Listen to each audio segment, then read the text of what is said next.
G'day, Nina. How are you? Good, thanks, Andrew. How are you? Oh, that's very proper. God, it's been a chaotic couple of days, I've hasn't done it? a lot of driving. A lot of driving, both of us. We had to actually message each other to say we got home safe last night. Yeah, but you said something else. I couldn't read your message, so I was like, I oh, was I'm glad doing you're it back. whilst driving. Look, what we're going to talk about today as a major topic is joking, pranks, those type of things, because it's such a part of Australian culture to do these sort of things. But we're going to give you a couple of cases where it hasn't played out quite so well, but also so people do understand that culturally jokes are not always that flash and you need to think about them. But we'll talk about that a little bit later. What we do need to do is get into it because we've got a lot of cases and new legislation today. So I thought what we might do is jump straight into the Wesfarmers case if we can. Oh, you don't want your lawyer one? No, we'll talk about that later on. Oh, okay. Yeah, I think we'll talk about it later. So Wesfarmers case, really interesting case. High income threshold. High income threshold guy. He was paid above what the high income threshold was at the time. Yep. It allowed him to be on call, but it Yep. was a deliberate payment that was made for it. Yeah, so there was an allowance on top of his base salary. Yeah.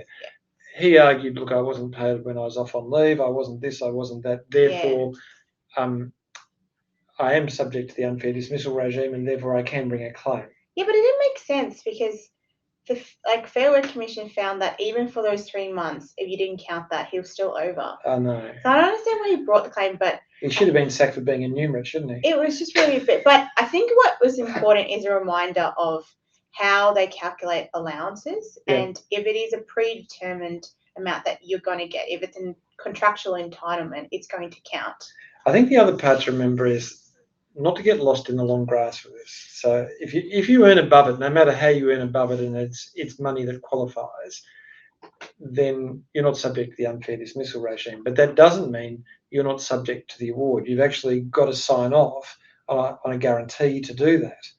But if the guarantee fails, in other words, as a result of the extra hours you do, in fact, you're beneath an award payment, then the whole guarantee fails. So we talked about this last week, but I'm not sure whether it was you or Kim. No, I know what you're talking about, but I think in this case, he's not covered under the award. Because if you're covered under the award and you're over the high income threshold, you're still covered by unfair dismissal jurisdiction. Yeah. So in this case, it didn't apply to him. But yeah, you're definitely right. If he had a guarantee and he was covered under the award, then he also wouldn't get it. That's right. But look, I want you to understand if someone is going to be paid, if they're award-based, they are going to exceed the high income threshold, which I think is 175 at the moment. Then if they sign a guarantee and you can demonstrate in each payroll period annually, they will receive more as a result of that guarantee. The award will not apply. But make no mistake, if you don't get it right and you pay them less in any payroll period, or if it's not drafted properly, then you don't get the guarantee. No luck. And then you're back under the award. God, this is terrifying. Our microphone is about to jump off the table. The level of stress I'm feeling, keep still, is really high. All right, on to the next case. Let's talk about the next case because this is a really interesting case about a high earning person with high potential and what happens if you sack them wrongfully and they bring a claim in contract. So this is outside of the award system completely. Yeah. And the reason we're talking about the Lang and O'Rourke case is this. People don't understand the level of loss you suffer if you terminate an executive level person and take them out of their future entitlement of growth. Yeah. Because the loss is where they would have got to where they were. That whole wedge is the loss. So in this case, person been working at Lang and O'Rourke, I think for 17 years. 15 was it? Yeah. There was an allegation of misconduct in a barbecue. Yeah. So basically, they had gone. When you've only just read this, I was doing well. You're just trying to show off at this stage. Gotten out, no, because I drilled down with Tom. I was like, I don't understand what this is thing. But basically, there was an event and they had rented out a property and it had gotten out of hand. And apparently, there's allegations that he was intimidating the property owners. Yeah. And so this company summarily dismissed him because they said during the show cause process he lied. Yeah. And also his behaviour was a risk to their reputation. And they weren't able to lead any of that evidence and demonstrate it. Yeah, there was no evidence of it at all. And he was on $400K a year. Yeah, so he got $1.5 million. Yes. So that's the point. And the reason they got the $1.5 million is they said, look, it's pretty obvious this guy's been going up and up and up through and would continue to do so. And therefore we can extrapolate what he would have earned and been and this is a loss that's suffered subject to the duty to mitigate loss that exists there. So what I want you to understand, and with Walker and Citibank, all these earlier cases, we'll look at what is the reasonable life for a person who would be employed. That's not when they die. That's just a reasonable life within a business. What did you prevent them from achieving by tarnishing their reputation and damaging them? So you took them out of their upper, so they're there, can't get a job, or can get a job but not at the same rate. The difference between where they would have been and where they are and can't get past is the loss, and it's a lot of money. So please be aware when you're dealing with non-award based high income employees, get your stuff right, because it's hugely expensive and it's usually not insurable. So you should understand that as well. What are we up to after that? Flexible work requests. Wasn't this beautiful? I think this is a great case. This is a 62-year-old woman, isn't it? Yeah. You want to see how good that was? 62-year-old woman who said, as you age, you have it's a higher likelihood that you will suffer COVID.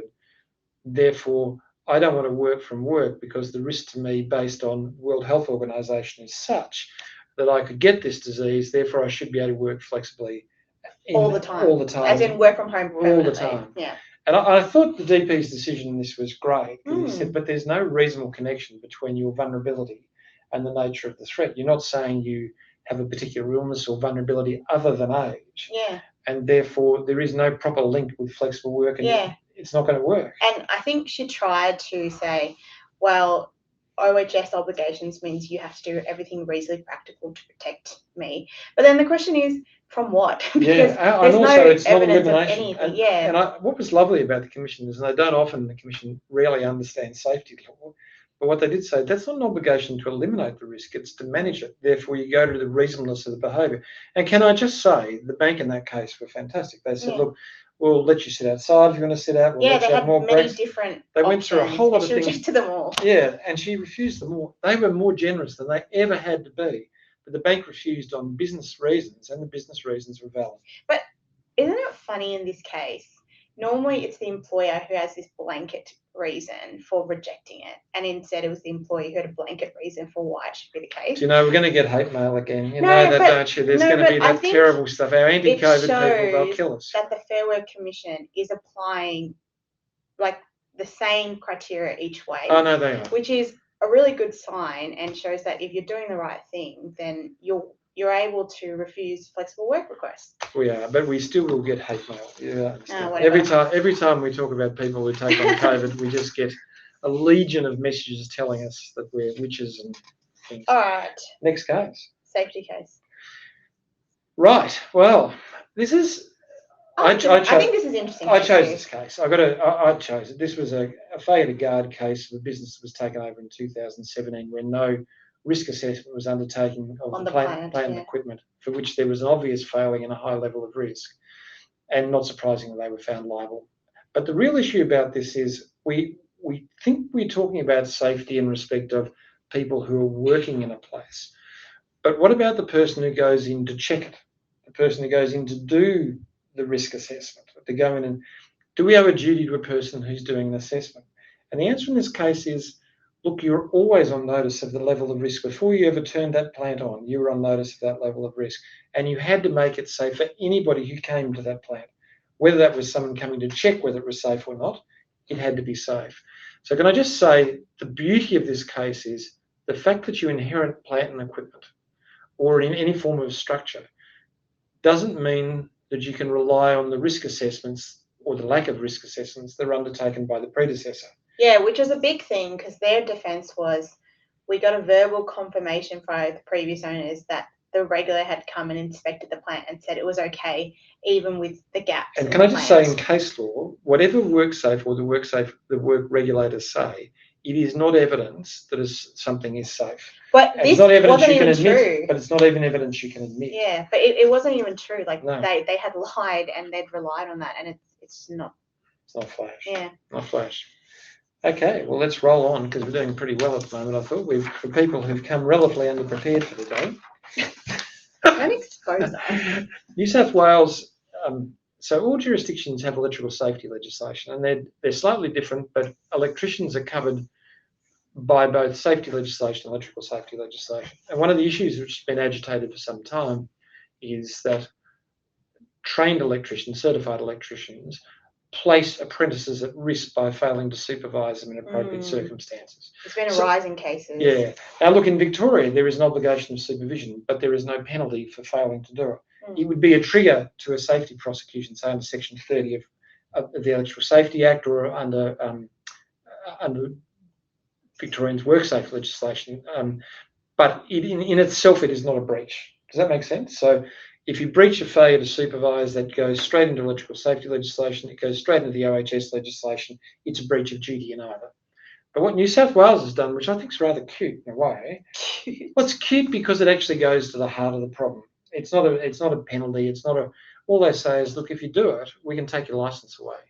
Yeah. So if you fail to supervise properly, then it's possible for it to be cancelled or suspended. Yeah. So it is actually one of the better ways of managing bad behaviour. Yeah, it's a lot more practical. Yeah, particularly when we're dealing with live wires working in large and dangerous places. We commonly see people without adequate training going into industrial sites doing electrical work at high risk. Huge problem, isn't it? And it's great that the electrical supervisor, the trained electrician, has an obligation to ensure that the person who is working with them, who is an apprentice, is safe, because it is apprentices who are dying. Yeah, and the supervision is actually defined in the guidelines. It's not just I'll supervise 10 people. They have ratios and everything like that. So it kicked into effect from 1st of September. Yeah. Why don't we roll? The same things happened in Queensland, except changes in legislation around sexual harassment being brought into industrial. Can I just say Queensland can bureaucratise anything, can't they? They can make everything impenetrable by what they do. This is a great idea to protect around sexual harassment, but the means of determining the safety of a work site is stuff which is almost impossible to ascertain safely. You know, you work on you're at risk because of the demographics who work in the business, more men than women. Okay, you're at risk, I get that. But what do you do after you've done that? Did you see what they've looked at as their criteria for determining a level of risk and assessing what you do? Yeah, but I think you're being too narrow in it. So Really? SOAP is the next one. So it's basically just, I think we talked about this a couple of weeks ago when they said that they were going to announce it. So things like making sure you have prevention plans, which will kick in next year, 1st of March next year. But then they now have to think about tailored considerations of what would impact your employees. Yep. And I think, yes, it's not a perfect. But it's nonsense. It's not a perfect solution, but I think it's not evidence-based. It's not evidence-based. Yeah, but I think it's not a bad thing to have things to trigger people, particularly if people haven't done this before. Oh, right? No, and I think that should be a guide. Can I just say? I think it's more of a guide. But it's not a guide, it's legislative. Well, but in terms of regulations for psych hazards, there are heaps of things that are more guides that are in the regulations. Yeah, I think that's how a lot of safety. Honestly, I reckon they sit there in Queensland and they work out how many tons of paper they can require you to produce to be safe. And the answer is you could trip over and break your leg on the safety in Queensland. Look, I'm not denying there's a lot of policy work, but I think that it's better than nothing. Have you seen the code up there? Wow. Guide. All right. And yeah. Any barrier to being safe is a barrier for safety. Does that make sense? So the more you require people to document, the more you require people to go down the rabbit hole, the less likely that women are going to be safe. These are just considerations they have to have. It doesn't say that you have to document, except for the prevention plan, but that was being considered in Victoria. Yeah, it is too. Anyway, look, you and I disagree on some parts of this. No. I agree it's a great idea to provide the protection. Like it. I just think there is things like evidence which are so much more helpful. That's what I think, and I'm also reluctant to get into Queensland's bureaucratisation of anything which requires protection. There you go, we disagree a bit. But we should probably roll on because I can get really stuck in if I wanted to. Why don't we head over to the main topic? Yes. Okay. The main topic really came about, there's been two recent cases. There's the Men's Legal Service, very funny case, and there is an inquest, which I think the inquest was a fascinating story. We came through on Workplace Express. And what I liked about this inquest, this is a tragic circumstance of a man dying when his car exploded. He'd gone off-site at some stage, came back with 3 large containers of fuel of some sort. No one knows what triggered the fire, so there was not a determination that was made. The coroner couldn't determine it. But earlier in the day, as a result of some behaviour, the employee was noticeably affected. his supervisor, I thought did some good things. Yeah, he was like, I'm going to check. I kept checking on him and then said that I will come with you to HR to report it. So, and we'd seen past behaviour which was consistent. So what the inquest did is it looked in, and I want people to understand inquests sometimes are a precursor to prosecution, sometimes they follow a prosecution. As a precursor, they are awful because the rules of evidence are involved there based on a case called Annetts and McCann, which is you can admit anything into evidence so long as it's relevant. So the rules of evidence do not apply. And coronial inquiries traditionally have been used as methods of evidence gathering by the regulator in complex cases. But what the evidence revealed in this case was that the employer actually had a good soul, was doing the right things. The leaders were acting appropriately when bad behaviour occurred. Remember, in all workplaces, bad behaviour occurs. So let's not get into that purist state of there should be no bad behaviour. Humans are humans. But it comes down to this issue at the end of it. There were jokes, there were things that were done, and they harmed this person. Whether that was the result of his death, different question altogether. But I wanted to raise it because what we see far too often is jokes that are built around cultural elements, they're built around gender, they're built around all sorts of things. I grew up in a family where my father banned any jokes based on race or gender. So if anyone came to our table and tried to tell an Irish joke, my father would say, we don't do that here. We don't treat people like that. Now, that's how I grew up, and I know it's not common, but the fact is it is frequent that I hear still when I go out to dinner with people attempting to make jokes based on gender, race, or other protected attributes. And I'm always there saying, look, it ain't something that actually makes me laugh, so probably best not to go ahead, but it's so frequent, and it's seen as okay, but it damages.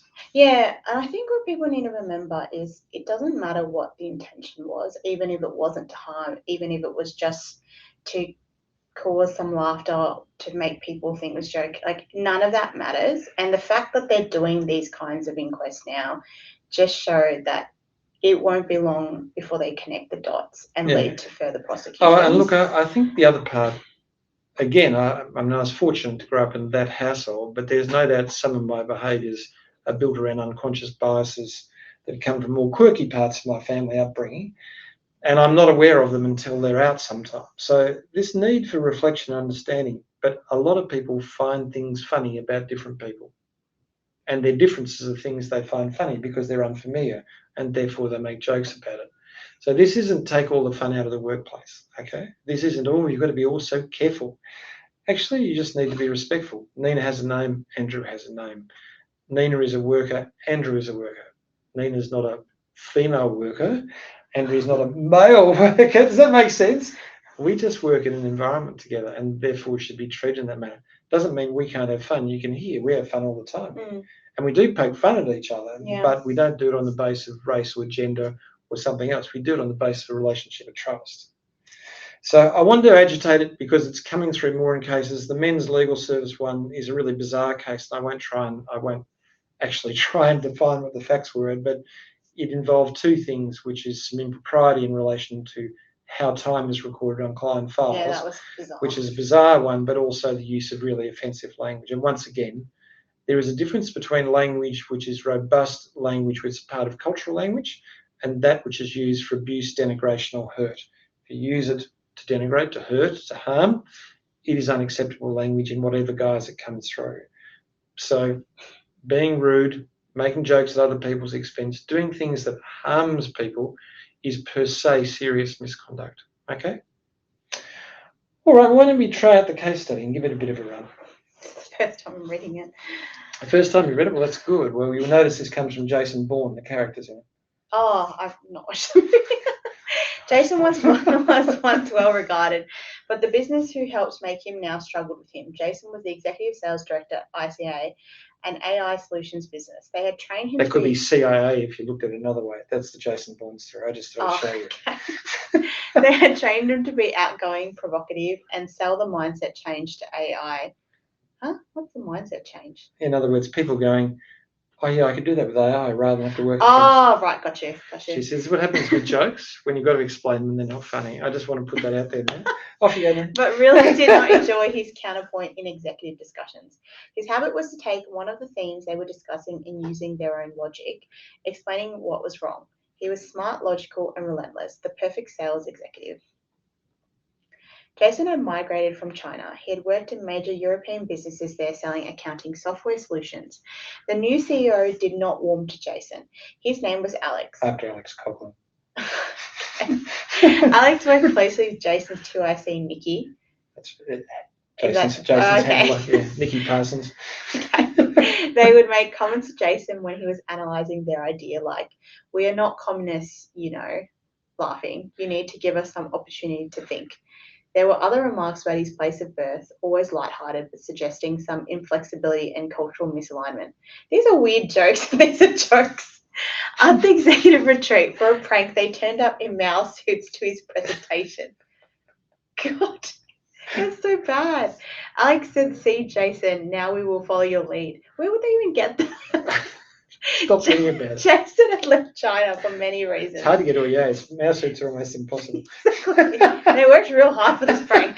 Some of them painful and involved the incarceration of his family for political reasons.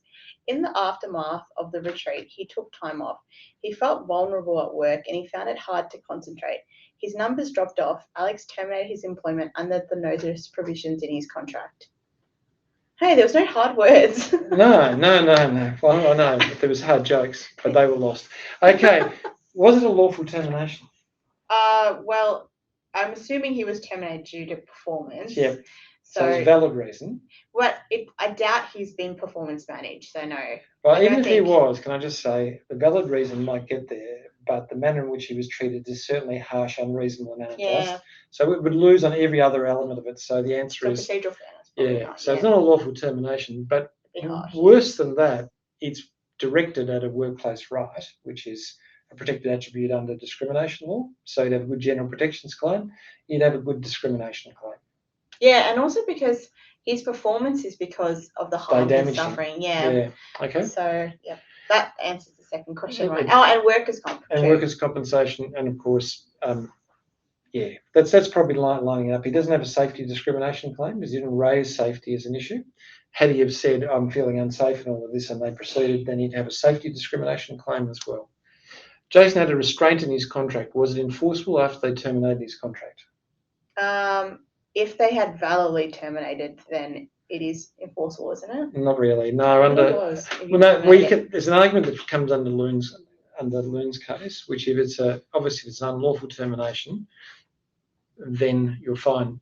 Okay. An unlawful termination, you're fine. No, you're fine in the sense that there's no restraint that can go against you because. Oh, sorry. From Jason's perspective, got you. So he's probably not restrained at all as a result of the restraint because the termination was invalid.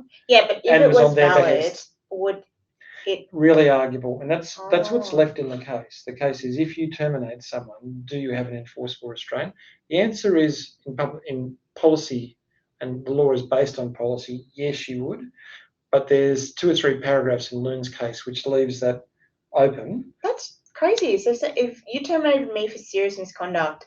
I mean, I don't have restraint, but if I did, I could just go and do it. But what? Yeah, no, well, I'm just saying, there's an argument that sits around there. And remember, when you're having these arguments, the difficulty is there's nothing clear in most terminations. There's bits of both in it. In other words, there'll be bits of my conduct that lead to it. There'll be bits of your conduct. Enough of that makes it very hard. And that's really what they talked about in Loon. Where do actually, was this invalid? What makes it invalid? That is crazy because I feel like if someone's terminated for serious misconduct, they're more than likely to breach their restraint. They are more than likely, and you would try and enforce it. Yeah.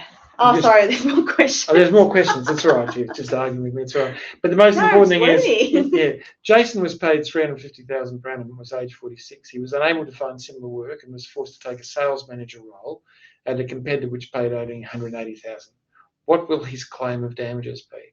Well, have a look at that. If we just say, here's a guy who's had repeated success, he's had a history of time within organisations internationally and nationally, and now his reputation is so tarnished that he can't get work.